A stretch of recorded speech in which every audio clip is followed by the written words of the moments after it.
Vincent, Elise, Evelyn are still up and available if Jankos or Lolex want to play it, and we do know they play all three of those. Top lane focus at the moment with that. Jack's gone. Kale still out there as well from a ban. There is the Lee Sin ban that's going to get taken away from Lolex. Will Kale get banned out? Or I think if it sneaks through, it's going to get first pick by ROCCAT. Oh, it's a consideration. The problem is then, what do they lose in reply? If they do go for the likes of a first pick Kale, they run the risk of losing the likes of Thresh, losing the likes of the premier jungler that's left open. In my head, I think Elise or Evelyn maybe is a ban, and then the alternative first pick, but there's still two junglers available. Well, they go for Braum. Not something we've seen Vander playing. He's a big Thresh player. What will they go with? Zazas on your screen there is the man to make the choice for his team. Big discussion over this one. They know there's a lot available. Yeah, ROCCAT as a team have also put a lot of emphasis in the past in like first picking and early picking AD carries because of how reliant Celaver is in specific champions. At the beginning of the split and the end of last split, we've seen target bans towards Celaver and ROCCAT to put him on an uncomfortable champion. But yesterday, he played very, very well with Corki. He had a good performance. I believe he went unkilled 9-0-3 if memory serves. So Celaver's going to have that in his back pocket. We also know ROCCAT as a team to run that Lulu top lane. Zazas has run Lulu top lane a number of times and is continuing to do so. It is a trend that is slowly dwindling away, but we do still see it, and I think maybe a little more in Europe than most other regions, comparatively speaking. Well, Evelyn or Elise, Jankos will be certainly comfortable. It's down to Lolex to make the choice which way he's going to force his hand. Evelyn currently being hovered over and obviously discussing what is available. You think there's the likes of Twitch out there. Lucian would be the focused one for Celaver. That's his favorite AD carry. I'm happy you bring Twitch up because Twitch is a champion that ROCCAT have banned. In the first 6 games that they played of the summer split, they banned Twitch away regardless of which side they were on. And considering how popular and how prevalent Twitch was in the opening of the spring split, summer split rather, it was a strategy that was interesting to see. So Twitch definitely not going to be on the cards for Gambit. And if Celaver locks it in, it will be a surprise pick because as a team, ROCCAT have not necessarily shown much interest in that particular direction. I'm just noticing how serious ROCCAT are in picks and bans. Normally we see them joking around at this stage. You know, Jankos was all laughing away. But there was a lot of focus on their faces. I know they've got a lot to lose, but they are trying to work their way back up that table, and they've actually been handed quite a few opportunities by the fact that everybody's beating everybody else, and they're quietly going away their win. They actually have the highest win streak in the LCS right now, which is 3 wins. 3 games on the trot. They're climbing their way back up the ladder just a little bit, and it's something that ROCCAT may want to continue doing. They don't want to lose the momentum that they've built up, regardless of the fact that it's 2 wins and that forfeit victory. You have predicted and talked about the Kale pick. It is something that is very, very effective at this level of play. And what I like about ROCCAT's composition is they have got 2, in case of emergency, press R, save teammate buttons. You've got Lulu that can save teammates, you've got Kale that will save teammates, you've even got Thresh that in the right positioning can pull somebody out of a bad position. So whatever Celaver wants to lock in terms of his AD carry, he could go something risky like Twitch. He's got save buttons. I'd like to see some more protection from Gambit. They've got a Cogmore built in, so late game scaling is going to be very effective. And also, whatever Gambit want to run in this top lane, are they going to go with a Shyvana? Do they want to run a Trundle? You know, buy some time, mitigate and slow down the rest of the enemies, or are they going to go aggressive? I mean, there's a number of options they can go for. Well, looks like aggression will be the choice. It's going to be Aatrox in that top lane, and Hiva, who played Zyra yesterday, worked out pretty well, held out, stalled out Fnatic for a long period of time. It wasn't quite to be for him in that game, but not a bad choice. This is the last time we saw support Zyra. Oh, I'm trying to think. MYM, we used to run it a hell of a lot. I can't think of anyone this season. We've seen it a few fringe cases this split, but not frequently. I remember N-Rated actually played it in week 1 or week 2. The thing that I liked about Hiva Zyra yesterday is the threat of Stranglethorns under turrets is what stalled the game out. Fnatic were not willing to overcommit to fights or push through the Zyra because they would have to invest a whole lot. And if it went a little bit awry, they would have been in a lot of trouble. And this is a similar situation. Aatrox can jump in with the support of Evelyn. You put a Stranglethorns down, and that's a lot of threat and protection for Cogmore, assuming they're up and alive. Yeah, it's going to be a Nidalee, I think, for Gambit as well. We can see Lucian and Elise, no surprises, falling back to what they know, ROCCAT here, and they actually have a very good team comp. my impression. Gambit, will they fall to... Let's see. Let's touch on ROCCAT very quickly. Going to be that. He was just having fun. Touch on ROCCAT very quickly. Look at that smug. Look at the right smile. Yeah, that was very smug. So Elise locked in for Vanda, rather for Jankos by Vanda. That is what we expected. It is the sort of holy trinity of junglers. The one thing that I think ROCCAT are... Not doing themselves any favors with the crowd, these guys. The one thing that I think ROCCAT are lacking a little in this particular composition is safe engage. They're going to be relying on single target skill shots from Thresher, from Elise, or alternatively Kale just running all the way in and getting that wild growth down. For Gambit, there is a clear initiation with Aatrox on the front line, with Evelynn flanking, and with the potential and the threat of that Stranglethorns. But again, the key for Gambit is making sure they don't fall behind early. If Aatrox or Cog don't hit their power spike in the right time, and if they're not on the same page with their flanking engagements, it can go backwards very quickly because of all of the saves that ROCCAT have on their team. Nearly locked in, so no surprises there. Gambit going with fairly similar comp to what they ran yesterday. But as you mentioned, ROCCAT, they have a very strong composition. I had a feeling if that KO was allowed available, but Zazas on Lulu as well. A lot of damage, a lot of range poke, and actually a lot to deal with those spears. Yes, that's the truth. You've got shields, you've got heals, you've got movement speed, so there is a lot of abilities to dodge, dip, duck, dive, whatever's required to get away from those javelin tosses.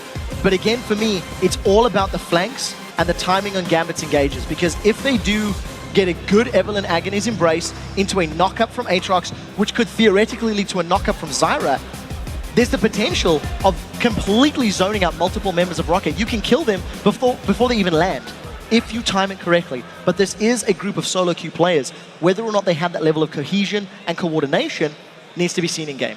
Well, now that the lineups are locked in, do you guys at home still think Gambit will win? Tell us who has the advantage by tweeting hashtag ROC win or hashtag GMB win to LOL Esports, and we'll, of course, check the results once the game is underway.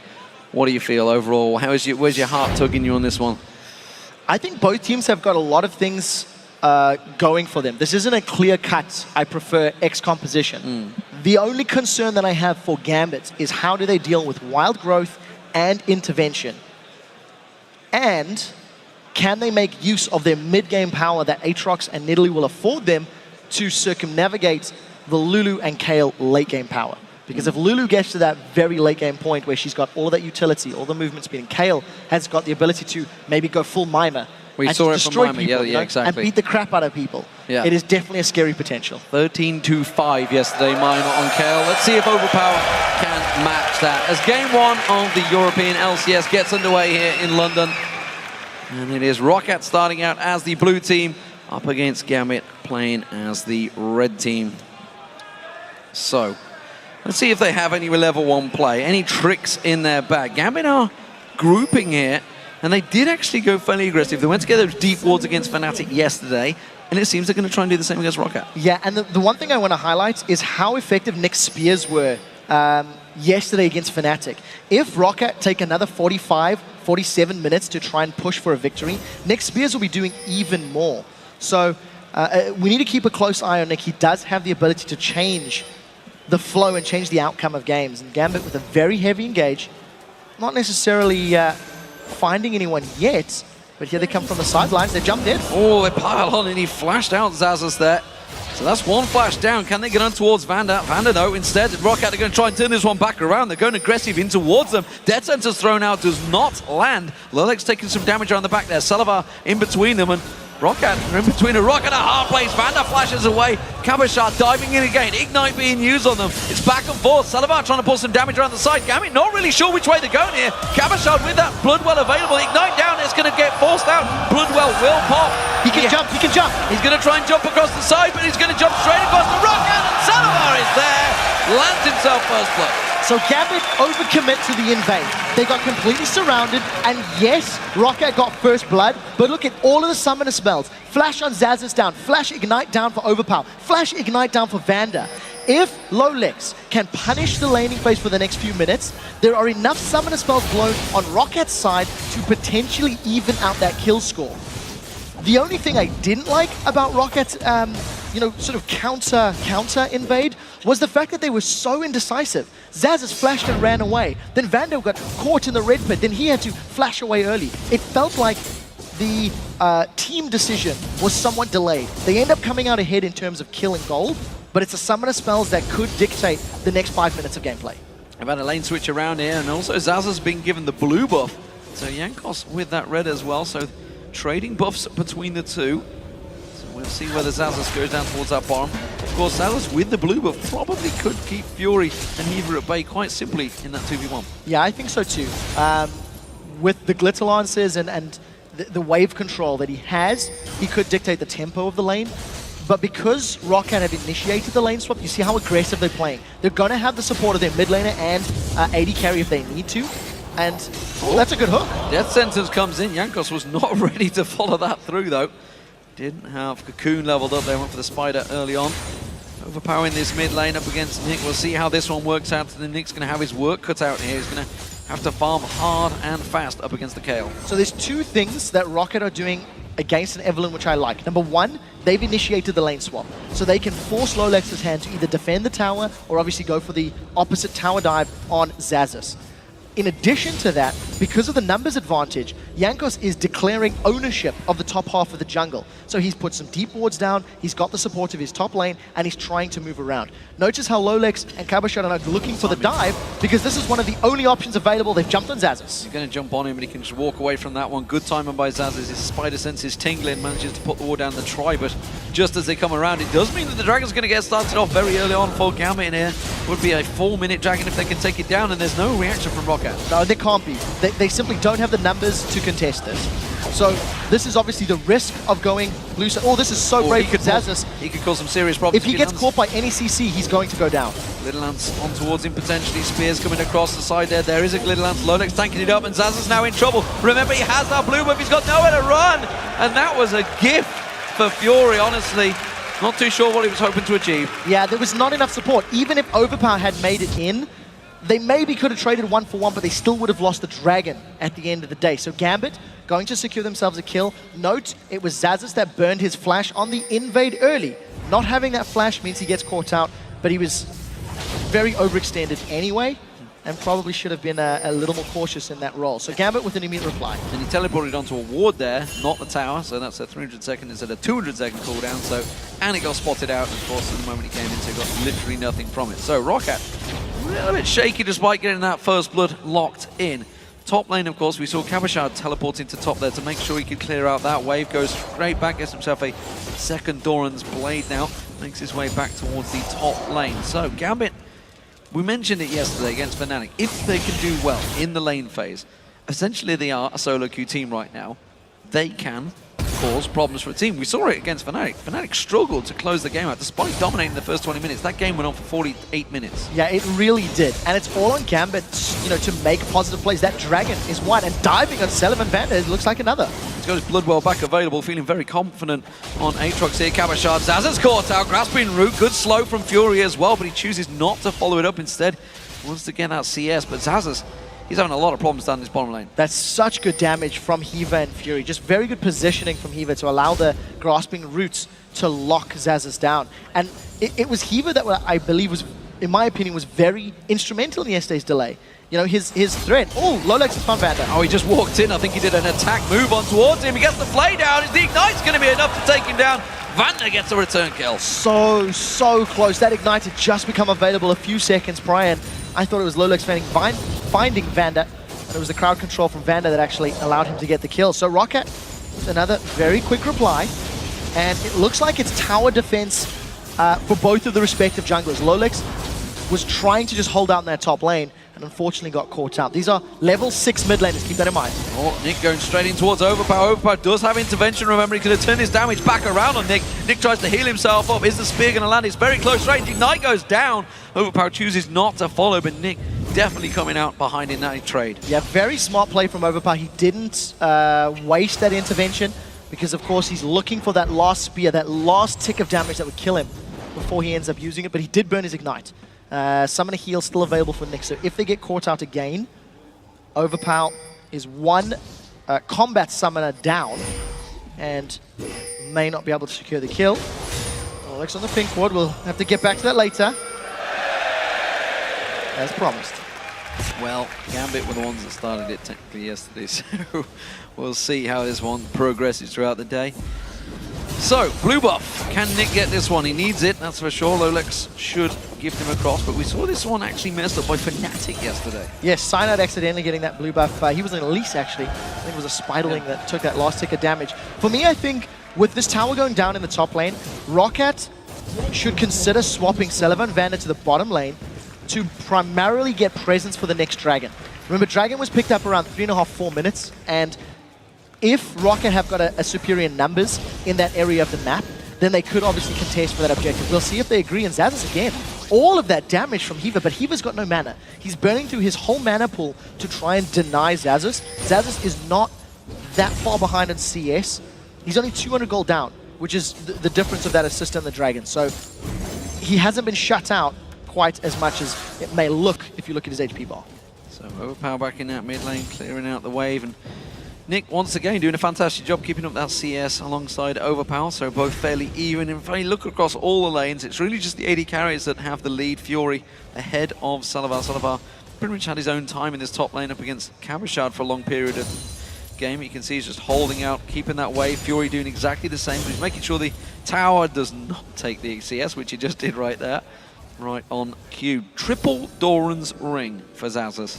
Really is struggling in that bottom lane. Yeah, he is, but it's also not uncommon for top lane Lulus. I know Soaz in particular, who was one of the biggest players of top lane Lulu, always went triple Dorans into the likes of an Athenes. I think Athenes would be a very smart pickup for Xaxus because of all the magic damage from Eve, from Nidalee, from Cog, and from Zyra. Yesterday we seen Fnatic going to Morellonomicons and foregoing the Athenes because they didn't need the MR. They just needed the cooldown reduction, the mana regen, etc. But we'll have to see how Xaxus decides to itemize Vander. He wants Lolex. He's going to come across. Distance is so close. He's going to defend his ground here. He wants that ward. He got it. Gets that ward. He got it. Counters frost. You know what's worrying for me is the fact that they cheer louder for a ward going down than a tower. Because the tower's an objective in this game. Well, D-Man's calling you guys out. That. D-Man is calling you guys out. It's not even the English crowd. It's like every crowd. It's just a thing. So I just want to say, Hiba has landed every single grasp move you've seen in this laning phase. Jankos tries to come in for a gank and instantly gets shut down, instantly gets rooted in place. So he's off to a good start. Cancelled the attack animation first time. Hiba does not have Stranglethorns. He's not level 6. So take a look at ROCCAT. They have repositioned themselves. They do have Sullivan Vander available in the bottom lane. They also have Jankos available, so they may look to challenge this Dragon. But I think they're going to be too late. This is getting melted. Yeah, it's gone. I can only imagine the anger and fury on Reddit right now with you guys. Well, oh my God. Stop sparking it. Let them be. They love the wards. They love the wards. It's all good. ROCCAT, good theory. They had the right members in the right area of the map. Too slow to react. It's what we seen yesterday. It's why they took so long to beat Millennium. They were just too indecisive in actually starting engages or starting objective fights, and that's why they lost that second Dragon. Celevo doing well in this 1v2. Yeah, they're suddenly realizing he's got a little bit more teeth than Xaxus has. He turned that straight back around, put the culling onto Fury, and Hiva putting some damage down again, just dodging out of that, and quite happily to take the 5 gold every time the plants get thrown in front of him. Give himself an extra CS, not that really counts too much for the gold. As it stands at the moment, lanes very even across the board. CS-wise, it's not too big of an advantage across the board. Xaxus has actually stepped ahead of Cabochard briefly. So we'll see whether that one sticks around. Jankos will get spotted out. There is a ward in that bush, so he's not exactly sneaking in here, which is why we're also seeing Lolex making his way down towards the tower. So what I like from ROCCAT is their vision game is very good. They do have a number of wards on both the top and bottom half of the map, whereas Gambit, their vision is centralized around Dragon. The fact that they went for such an early Dragon, and from knowing the regular Gambit plays, they put a lot of emphasis on the objective, and their vision tells the same story. ROCCAT, however, have got the top lane unlocked for a moment or two. Ooh, Celevo's taking a lot of poke from Fury. Range advantage you do have on Cogmore. We also saw a little attempt at a gank in that mid lane. ROCCAT's starting to roaming the lanes here. They want to start looking to try and open up Gambit a little bit. And what I like about them is they're sniffing out opportunities. They are using their numbers advantage because they gave up some top lane presence. Xaxus was moving with the team in the middle and the bottom, and they were looking for towers. They haven't taken an objective yet, but they have created some opportunities, they have created some damage, and they are playing the pressure game. You know, they're trying to force Gambit to react and then looking for weakness in their armor. We're going to see if they can create an opening in this mid lane, but Salavar's been given a gift in the bottom. He's got himself a free lane. Look out towards the sweeping lenses being picked up all across. And of course, ROCCAT trying to get full vision here over Gambit. We saw Fnatic doing the same yesterday. Exactly what I wanted to say. Yesterday, Fnatic, when they played the heavy invade game, they went for 4 sweeping lenses and a scrying orb. We see the same strategy from ROCCAT, however, they are not as committed to the heavy invade. They are not as committed to the full pressure. You see him a little picture-in-picture? Just a little bit of ward just around the corner. Line of sight is not there, so unfortunately Pink Ward doesn't spot Gambit's ward and has timed out. Summoner's Rift upgrade coming to your game soon. Caution, caution. It's on beta test already. It is. It's out there. You guys can test it right now. Out at the moment though, Fury going aggressive. Salavar trying to get some aggression. Didn't expect the 2 tower hits to do quite so much damage though. Heal was used by Fury though. Yeah, summon spell blown. So again, same story, just Salavar's doing pretty good. He is falling behind in CS to Fury, which is not good because Kog'Maw will eventually outscale him in terms of sheer damage and of course range and poke. So it's something that ROCCAT needs to be a little careful of. But as we said, ROCCAT with all of the shenanigans, all of the movement from 3-4 minutes ago, they got some vision down and they have found Gambit a little bit out of position. Salavar forced Fury away. Nick was out of position in the mid lane and ROCCAT pick up 2 quick towers. They did the same yesterday against Millennium. This is where they struggle, getting past those inner towers. We'll see whether they manage to actually rotate and get into position this time around. ROCCAT keeping that pressure on. Nick was briefly making his way down south, but already you can see ROCCAT are backing away from that one. Xaxus in the top lane, he should be able to motor through this wave of minions in the top. No problems for him with that glitter lance, although nearly missed it on that one. Well, Xaxus hasn't gone back to shop in an extended period of time. He's a small CS behind Cabochard, and he's sitting on nearly 2,000 gold. So he's been landing, if you look at Overpower, he's got 3,600 gold. He hasn't gone left the mid lane since picking up those Berserker's Greaves. So we're finally going to see what he's actually going to shop, what he's going to itemize towards, and we're obviously going to assume it's going to be towards that Nash's Tooth. So we'll take a look at the items and see what they've caught out, and he has a 2v2. We'll see whether Panda can catch anyone out here. Salavar giving chase, and that spear will stop him dead in his tracks. And this is what we're expected to see. Nick has to be on point with his spears. That was very close, Salavar. That was very close indeed. Salavar may not have been killed by, but that would have been within inches of his life. And Nick's Nidalee is very good. You know, he landed some good spears against Fnatic. He's already landed some good ones against ROCCAT. And I would dare say those spears are going to put a hesitation on ROCCAT's deeper play, because if they do go under towers and take too many spears, the shields from Lulu and the heals from Kayle can be overrun by back-to-back javelin tosses. Sweeping lenses being found out all across the board. This is happening. It's carnage, ladies and gentlemen. Continue to go through. I'm not sure whether or not to I think the camera guys, they're feeling pretty safe back there right now, but I don't think they're going to come out of here, that's for sure. Yeah, let's not point out their location. Let's not point out the location. ROCCAT obviously playing the vision game. 10 seconds till Dragon comes up. The very important thing to note is ROCCAT are now finally in a position to actually challenge. They were far too late to the second attempt, and they will be relying on Xaxus' teleport if the fight breaks out soon, but he has actually left that top lane. So we may see ROCCAT coming with a little bit of a pincer move. And as long as Salavar doesn't go in too early, they do have the potential to, you know, have a fight go their way, but they can't afford to get caught out of position. They're going to go in on Gambit. Oh, they didn't manage to land the lockup, but Lolax has been found out. Oh, he flashed it just at the right time. Overpower caught them all, though. Intervention going down very early. Jankos has gone in, and again, a little bit disjointed ROCCAT here. Jankos gets bounced in the air by Cabochard, but they just don't have enough damage back and forth. Their spears could lock him up. Death sentence on Nick. He's got next to no mana either. Back and forth action, nobody going down. Vander, though, has been singled out. The spear catches on. Cabochard gets a slowdown down on him. He's going to go down. The flash is not enough to get away. Cabachard picks up the kill. So another kill to Gambit that should allow them to secure the Dragon uncontested. We talked about ROCCAT and how their initiation power is reliant on a cocoon, a glitter lance, or a death sentence, and they didn't hold Gambit in place for long enough. A good flank by Overpower, but he simply doesn't have the items or the damage to shred through multiple Gambit members yet. So at the end of it, Gambit come out ahead and extend their gold lead ever so slightly. Yeah, a couple of thousand gold on the two support and AD carry. Check this out though. So I like Overpower's positioning. He not only avoids the Stranglethorns, but he's got a lot of auto attacks down, but he doesn't have the items to commit to the rest of the fight. Not the greatest of boxes from Vander from an aggressive standpoint, but it did reduce the aggression play from Gambit. They didn't want to chase through that. But I do think that if ROCCAT want to go for those plays, they need to wait for a death sentence for a cocoon to land. They can't simply open up with culling and hope that Gambit will stick around long enough to take all the damage.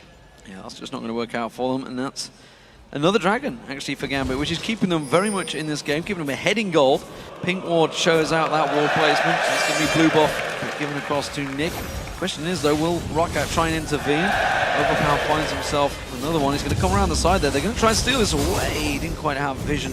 Well, he did, actually, I tell a lie. Yeah. He's the scrying orb to get vision of that one, but wasn't close enough to land the skill shot. Yeah, I think ROCCAT need to find some slightly better dancing shoes this game, because they have taken a lot of spears already, and Nick hasn't even hit... They've taken lessons from Yellowstar.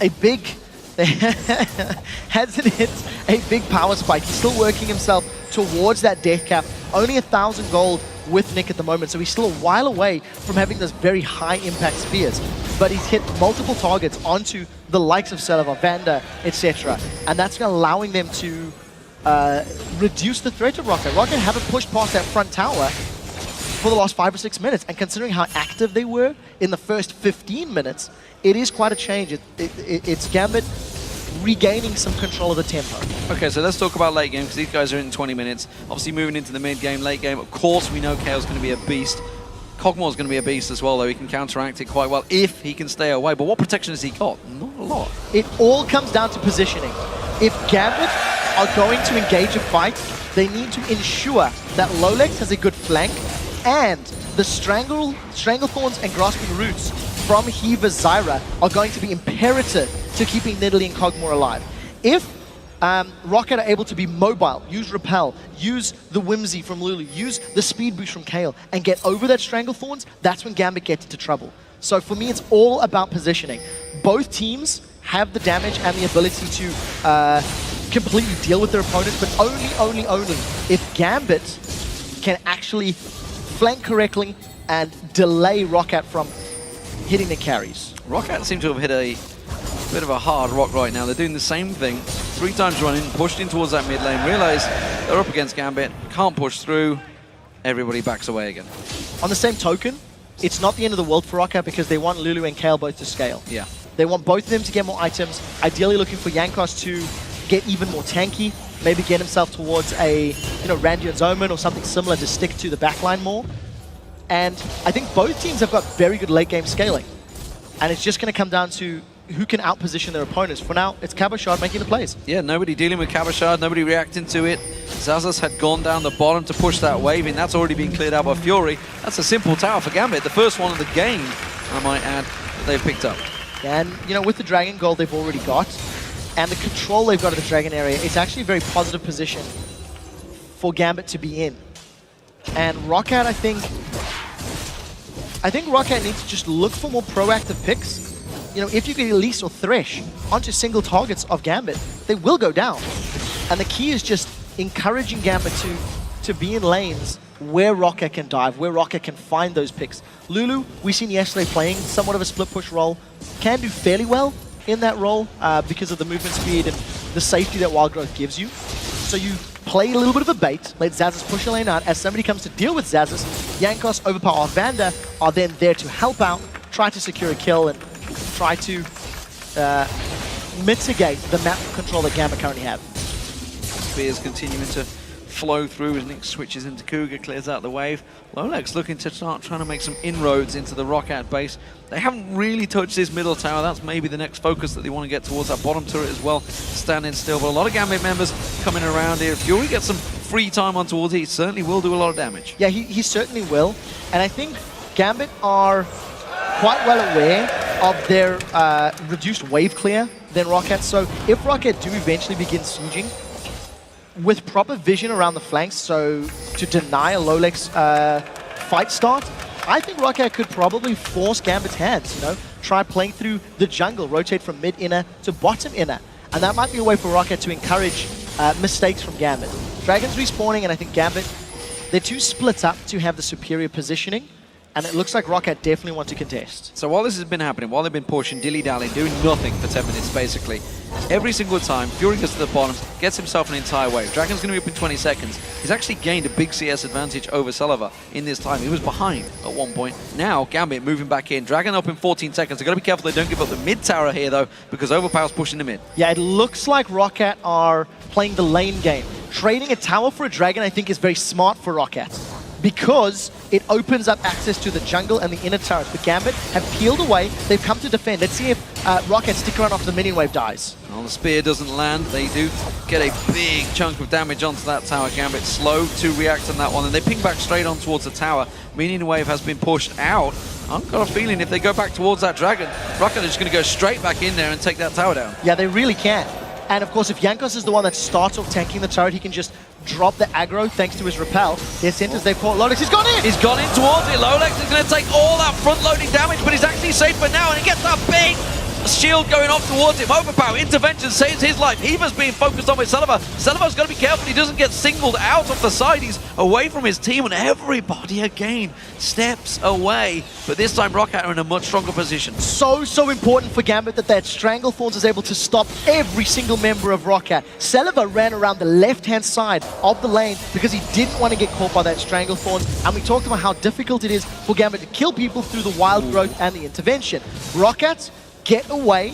I actually think if ROCCAT had stuck around, Gambit had the damage to still finish that out. Nick was untouched, Fury was untouched, and they'd force Zazas and Overpower low and to blow all of their ultimates. Gambit has started Dragon. There's not a lot of ultimates available. It has to be a pick for ROCCAT to contest. Very risky, but they get the Dragon down very quickly. Nick, no mess in there. You could tell who was making the calls, instantly ran towards it, but it may well have lost in this middle turret. Overpower, he's managed to heal himself back up there. Heaver comes around. Oh, he's caught by a cocoon. Deathlet just misses the cocoon. I don't know how the hell he missed that, but nevertheless, the tower goes down. Yeah, unfortunately, not going to connect. They're not over yet. Fury wants Vander. He's going to try and catch on towards him. Nick's coming through. Spear is going to be ready in a moment. He's going to switch out of Cougar form. That's not Jankos. There's minions. The spiders are just about holding him on there. The Culling coming through as well. Spear doesn't land again. Cabochard giving chase on towards Jankos. He goes towards that Baron pit. Meanwhile, the rest of the team, the Spear dodged out there. Fury's been caught out. Overpower's going to lock him down. He gets him down. Meanwhile, Jankos did get taken out by Cabochard. It's a 1-for-1 trade.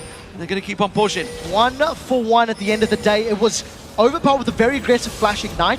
That got, that's another one.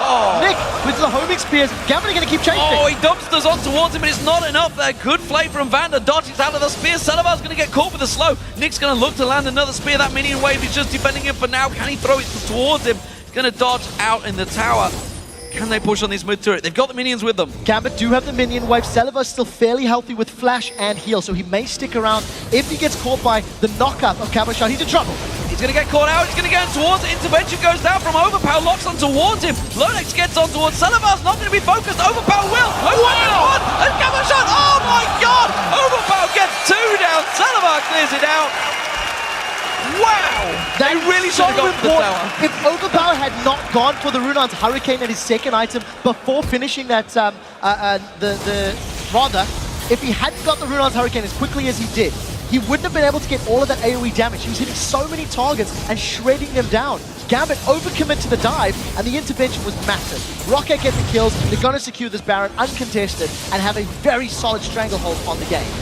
You can see here, that's just how close it's got. Just take a look at how many auto attacks Overpower is hitting. So we're in slow-mo. Where are the Runon's Hurricane bolts? And the backline Celiva. That's just a double auto attack. Melting through them. And very, very well played. Baited from Overpower. He waited for Gambit to dive onto Celiva and threw that intervention down. So first Baron of the game goes to ROCCAT. Despite the fact they've lost 4 of those dragons, it does mean that the goal is still incredibly close. Gambit not out of this one by a long shot. Just over-committing, as you mentioned there. a little too long.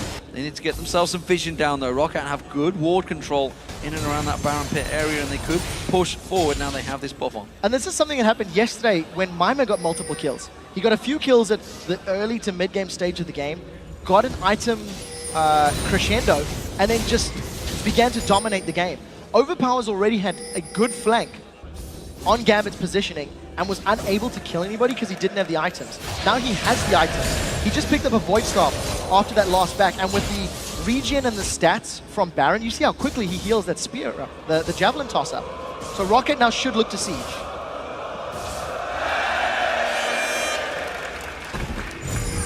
Oh dear. Back on topic, ROCCAT didn't siege yesterday, and they've got all of the tools they need to deal with Nidalee. They need to just ensure they have the vision to deal with Lolex and don't overcommit for Stranglethorns and Kiva. Those are the big worries, the big concerns for them, because Cabochard has only got a Spirit Visage. He's not super tanky at this stage in time. He will get melted by all of the damage sources of ROCCAT. Absolutely need to make sure they don't get picked off as well. It's a dangerous move in the jungle area as ROCCAT make their way towards this bottom inner turret. They could siege it out if they wanted, I feel. They're not too risky though. Good wave clear from Gambit. They should be able to keep these minions at bay. ROCCAT are going to have to make a concerted effort. You can see Televar trying to push in there, but kind of on his own. As Televar has been doing a few times this game. He's definitely been going a little bit Rambo, but it's working for him. You know, he played aggressive on Corki yesterday. He's playing aggressive on his Lucian, and he's doing well. Even that small CS deficit he had behind Fury is now obviously mitigated. And look at the positioning. ROCCAT are pushing mid lane and bottom lane. They're playing the minion waves, and they're trying to force Gambit. Oh, they've caught Nick! Oh, they've hooked him in. He's going to have to bounce away from this one. Stranglethorn's forced out. That's going to bounce Banner in the air. They've got no follow through. The spear does land on him, though. ROCCAT, they could push on towards the tower here. They've got a good minion wave. It has to be a push now for ROCCAT. They should know the cooldown of that Stranglethorns, and this window of opportunity is very juicy for them. There's minions middle, there's minions top, and ROCCAT can have their pick of the litter in which lane they want to push next. Yeah, Overpower heads straight up towards the top. The rest of the team go towards the middle. They can clear the waves out and keep it pushing with this Baron buff around about 80 seconds left on it, still counting down. Gambit actually going to look. They're going to try and single out Overpower. They can see if they can 3v on him. This is going to be scary. He does have intervention available. Let's see how early he uses it. Cabochard Bloodwell came up just at the right time. Pops the ultimate down. Intervention goes down. Can he take them all out before? He may be able to. Cabochard's low, but it's not going to be enough. The tower damage is there. Cabochard takes him out. The rest of the ROCCAT, though, they're closing in towards this one. Gambit have to back away from the tower. Yeah, they really do. If ROCCAT manage to secure the tower, it will be worth it. A kill, or a death rather, for the objective is a trade they should take any day of the week. Unfortunately for Overpower, he just took too much tower damage, and that was a good spear from Nick once again to defend a objective for Gambit. Yeah, that's one spear. Will stop that attack in its tracks. Baron buff about to wear out. Dragon will be up in 18 seconds. Let's see whether Gambit make the move. They look like they're going to try and push out here. So for Gambit, they need to make sure they catch ROCCAT and kill somebody maybe before Overpower can get on them. Overpower was in a 1v3 eventually, but he melted through Cabochard's HP and Lolex's HP. Look at this. While under pressure. They've noticed it. They've just walked straight past two pink wards. Nobody noticed it. Immediately, ROCCAT responding, going straight back towards that top lane. They're going to get it. Yeah, it should just be a trade. Hiva needs to be very careful. He shouldn't stick around. The tower killers, Salva is there as well. So objective for objective. 5 out of 5 dragons for Gambit, and it's still keeping them minutely in the lead as far as gold is concerned. They are 4 towers down. If Gambit ever gets some map presence past their own river, they can actually pull ahead in terms of total gold. But for the time being, it's really been ROCCAT. They have actually played a lot more decisively and a lot more aggressively than we've seen yesterday at the same stage of the game. And the problem was you saw 3 members, 3v1 on Overpower, and just how much damage he turned around while tanking the turret. He nearly took 2 of those down, which is going to be a problem. That Rabadon's death cap is not too far away, and he's almost hit level 18. Highest level on the map by some way, 2 levels ahead of everyone else. So for ROCCAT, the difficulty now actually becomes even greater. To break through an inhibitor turret while dealing with the Zyra, as well as, you know, the Voidus from Kog'Maw and the Nidalee spears, is very difficult. ROCCAT need to force Gambit's hands, maybe playing the Baron dance, maybe trying to pull Gambit towards them. If they can bait out a Evelyn ultimate, or a Zyra ultimate. That's the key to going for a potential tower dive or going to push a tower down. While all of Gambit's abilities are available, it's very risky to get through that line. And in order for ROCCAT to do that, they need to play exactly as they did for those last two inner turrets.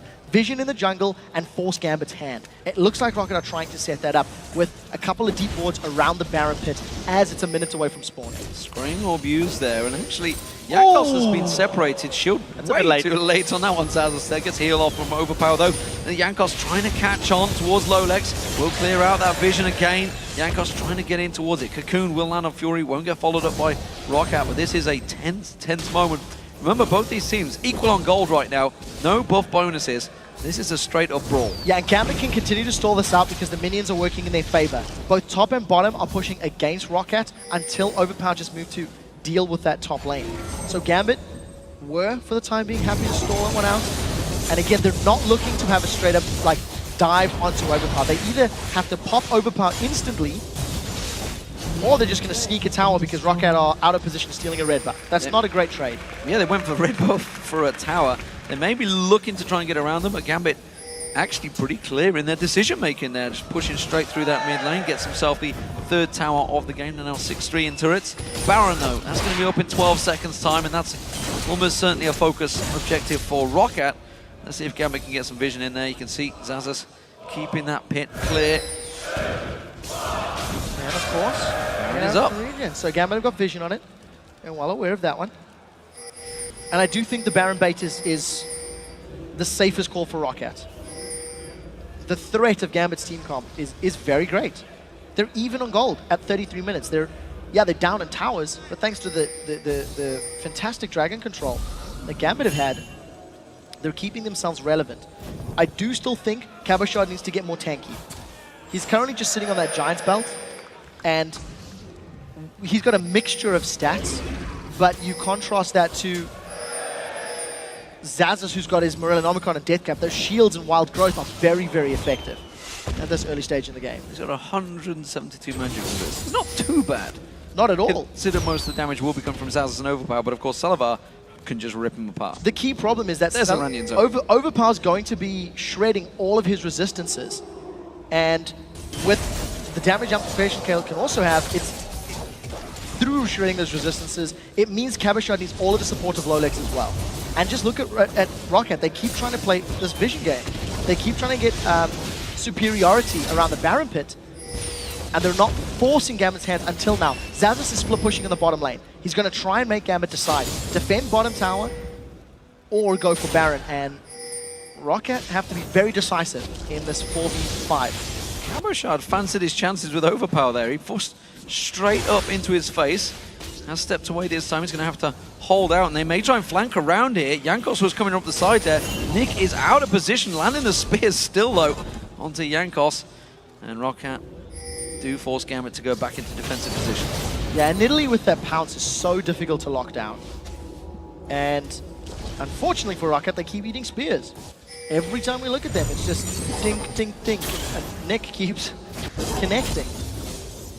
And I do think it's going to come down to wards. I would argue at this stage in the game, it would be worthwhile for Zazas to sell one of those Dawn Rings, stock up on 4 or 5 wards, and just keep playing this vision game. Gambit had vision there. They saw ROCCAT back away. They could quickly try and rush this Baron here. They've got teleport up on Cabochard. They're actually just going to use it to try and flank in and clear vision.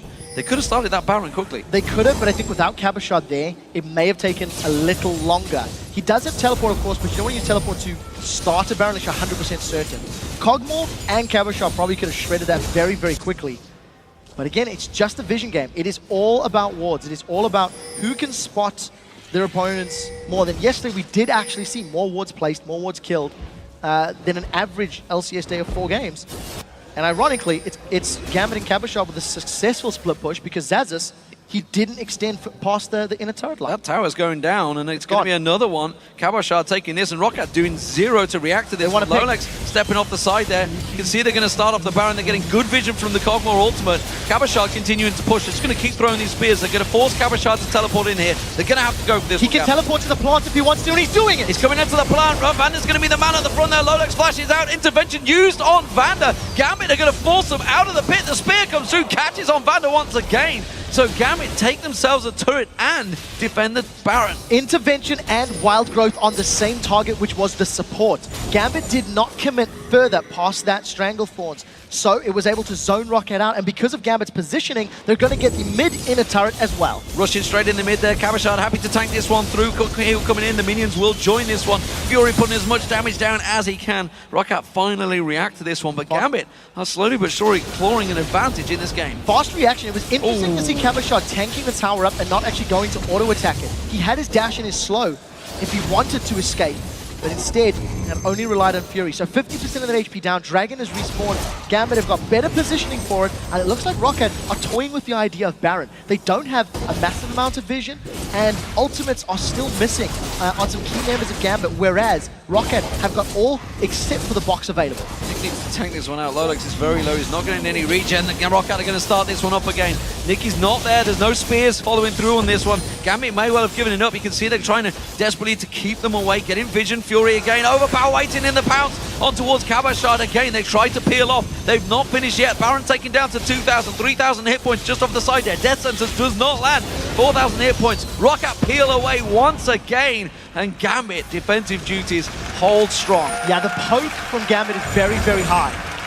Blades of Torment from Aatrox, the spears from Nick eventually, and the poke from Fury was working in their favor. And if Heaver had Stranglethorns, I think they would have looked to engage. ROCCAT trying to force the objective, knowing that Zyra's Stranglethorns was not there, was the smart move. They predicted the Dragon, they responded with Baron, but they simply don't have enough damage. And of course, Overpower was running defensive duty. Because Overpower was not on Baron, you could argue, if he was hitting it, they may have been able to rush it down. Instead, ROCCAT played a little safe, and nothing gained, nothing lost. Infinity Edge picked up by Fury there. Big upgrade there, had a lot of gold stacked on there. That's a lot of damage now that Fury will put out. And honestly, he's been untouched in the majority of these fights. He's been sitting off the side because Cabashard's been getting in their faces, as well as Lowlex, and they've kind of been the focus targets.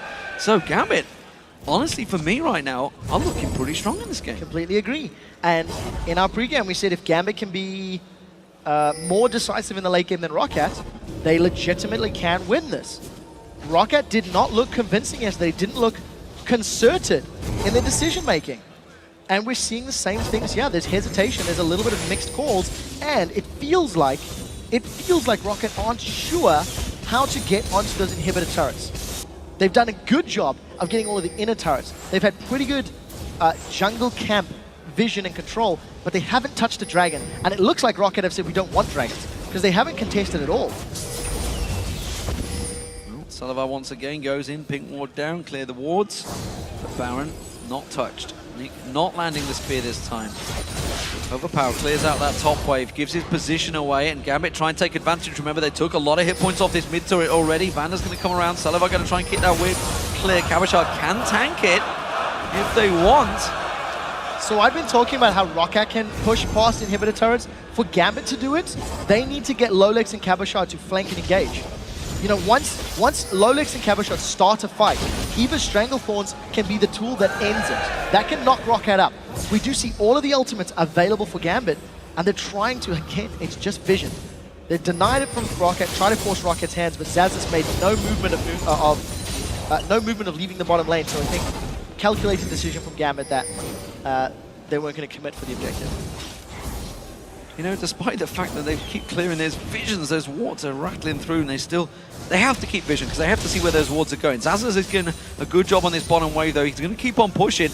Gambit are trying to call his bluff here, pushing down towards the inner turret of their own. They can get this turret down, but Zazas, he's going to get a lot of damage on this. Yes, he's got a Lich Bane built up. He could have also teleported behind the members of Gambit. Gambit now peel away. They've not decided to commit to the inner turret. And Zazas, he's sticking to that turret. He's going to get this one for absolutely nothing. Zazas takes down the inhibitor turret. Gambit slow to react. Cabashard finally back there. It's going to stop the inhibitor going down, but they have opened up Gambit's base, and that was a little bit of sloppy play. Somebody needed to go back a little bit earlier. Of course, no teleport for Cabashard, which is why he was reluctant to go there.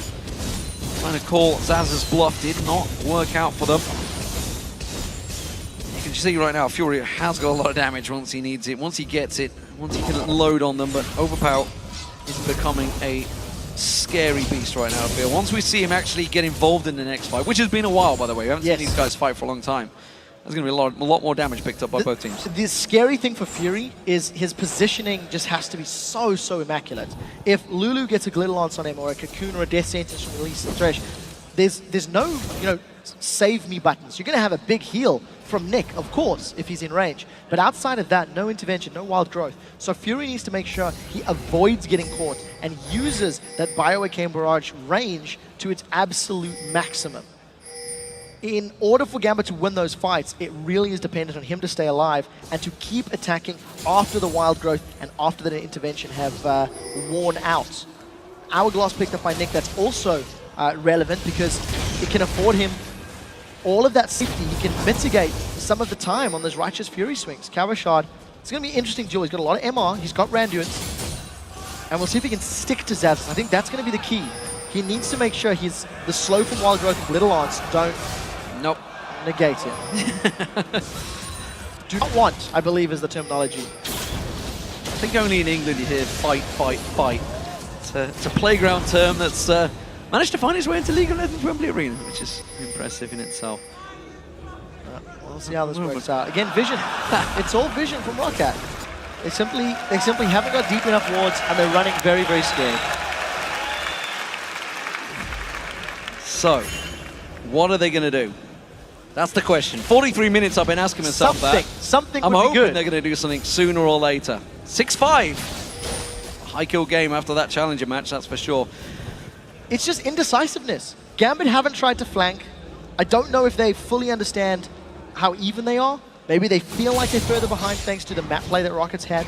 And for ROCCAT, they're simply too scared of Gambit's comp to push into their territory. ROCCAT's vision has been suffering. They've spent more time in denying Gambit's wards in Baron Pit than they have in gaining a foothold in Gambit's jungle. So both teams have just said, this is my half of the map. You stay on yours, I'll stay on mine, and maybe one day we'll let this tug of war actually become a real fight. Nobody wants to lose the tug of war, that's the problem. Overpow is going to wait in the bush. He may find Heaver actually. He's going to take a peek. No, just going to use a plant. And back away. So I would dare say it's at this point in the game that ROCCAT's mindset shifts from only focusing on the game to thinking about how long it took them to close out yesterday and how important it is to beat a solo queue team. Gambit are miles away, and this is getting shredded. Yeah, this is sneaky. There's only going to be Heaver nearby. He's going to get vision now. It's too late. That's ROCCAT getting the Baron. Yes, Stranglethorns maybe? No. Now, if Overpow had been on the Baron earlier...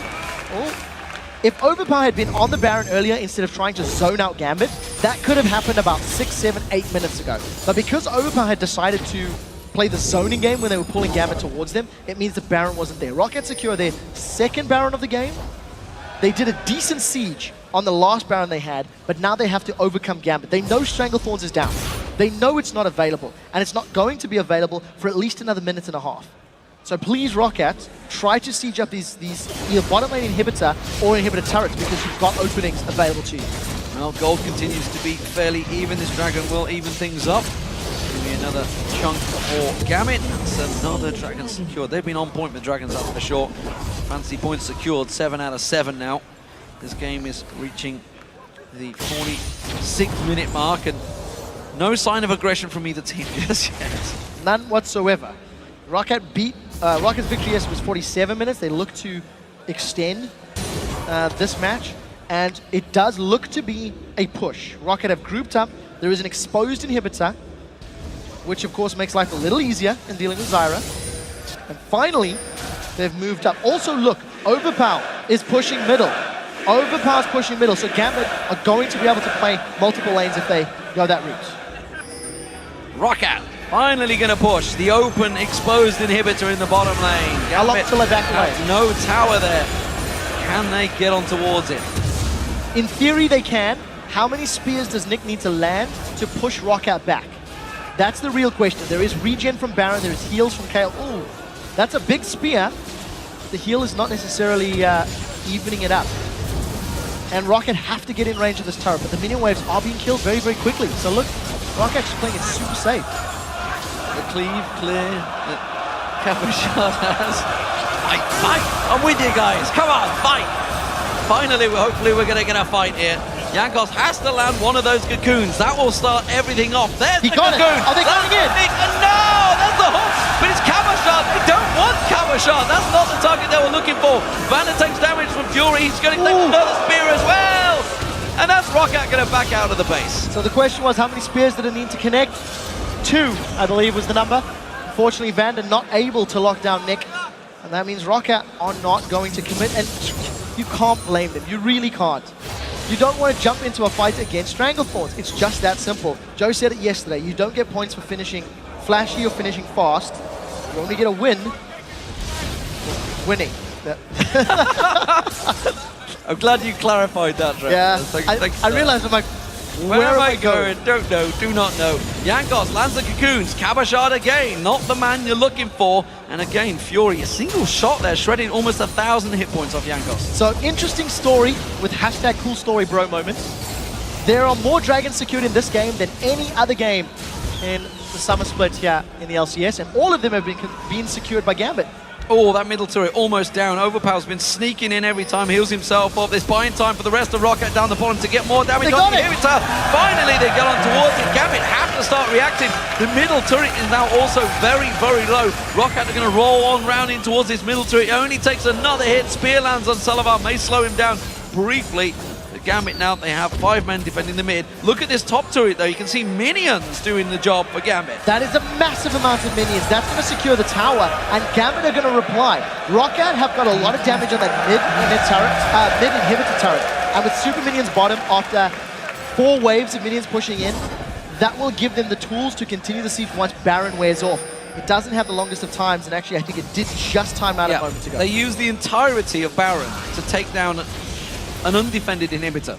Hey, but it worked. That's what matters. It did work. Objective secured. That's true. 49 minutes now in this game. No one's dealt with that top lane minion wave. For Gambit, it's going to continue pushing to that inhibitor. And ROCCAT just keep eating spears. Veggie, get these guys some dancing lessons. How confident do they feel? Kabashard can teleport to that wave. Take that inhibitor down in seconds. Without a team fight victory, I don't know if he will. It's a risky play. If Kabashard were to make that, it would cost them their middle inhibitor. But look at the damage. He's not doing it. There's siege minions there. It's only just gone down. Come on, Kabashard. You can do it, buddy. Oh, ROCCAT finally recalling. It's a little late. I mean, 50-60% of that tower's HP is already shredded. They're pushing down the mid. They're going to take the inner turret. Lowlex and Fury, they're going to push on towards this one. They should be able to get across, but they don't feel confident enough to do it. And they back away. Indecisive play from both of these teams. ROCCAT had no idea really what they were doing in that middle lane. They backed away so late. They ended up losing the inner turret. They ended up losing 60-70% HP on that inhibitor turret. Baron's worn off. Kabashard's done a good job of controlling these super minions bottom lane, and it's just going to be a matter of who makes the biggest mistake in the next few minutes, because neither team is forcing their opponents to lose. It's going to be who gets caught out or who makes a mistake, because teams are playing to lose, they're not playing to win. Super minions are still pushing down that bottom lane, don't forget. ROCCAT are reacting, they're going to move in, they're going to get their positional advantage. Baron will be up in a minute's time along with the Dragon. Let me deliver that line correctly. They're playing to not lose, not playing to win. That's the correct thing I wanted to say. That's good. Yeah. Glad you cleared that up. Yeah, I had to. I was like, hang on a second. I'm confused. It's still even in goal. The 377,243rd ward killed today between ROCCAT and Gambit. Please cry for them. Many award has been manufactured. Good business for the ward makers. That is for sure. It's literally the only thing that's happened for 30 minutes. Everybody hitting max items. Even the supports are starting to stack out. You can see that Leandros was picked up a while ago for Hiva. Oh, go Overpower, go. He's found Lowlex. Lowlex is dead. He's not getting out of that one. Oh, he flashed away. And he thinks it'll help him. No. Nick's now going to get caught out here. Salavar goes in.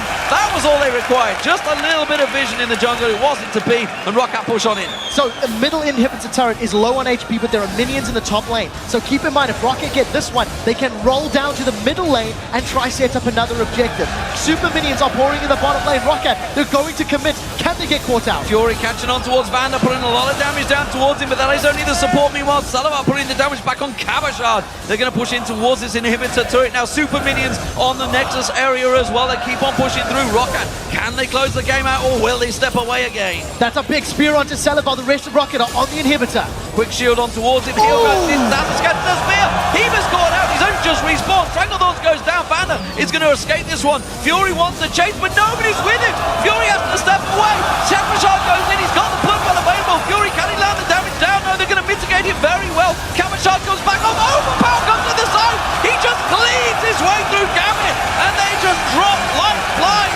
They do manage to get a kill with the passive there at the end, but ROCCAT can finish the game off here. Can they push on through? I think they can. They've got the numbers, they've got the damage, as long as they don't eat the spears. ROCCAT, after 52 minutes, playing this one by the numbers. All three inhibitors are down, and I think, oh, how brave are they? You dare, bro. Celebrate's going in, they're on the Nexus turret. Zaza's got teleport available, he's gone back to buy, overpass in there, Salavar's going aggressive. The Nexus turrets will fall. 53 minutes into this game, ROCCAT will finally close out Gambit in what has been the longest, most passive game of League of Legends in a while. That is definitely the case. ROCCAT 4-0. Back-to-back weeks of 2-0 records. 4 wins on a row now for ROCCAT. They actually have the highest win streak still in the European LCS. They climb their way up the table. How high can they go? Well, it wasn't flashy, but it was finished. That's for damn sure. And it came down to the fact that ROCCAT finally had aggressive positioning. They managed to put themselves in a spot where they could take Gambit out. And Lolex was unfortunate to run into members of ROCCAT, but it just took so long to create that opportunity, so long to be in that position. That was definitely a long one. Gambit did a good job at keeping them at bay there. I think Nick and his team of subs will be happy that they tried to keep them at bay. Just wasn't a long one, but they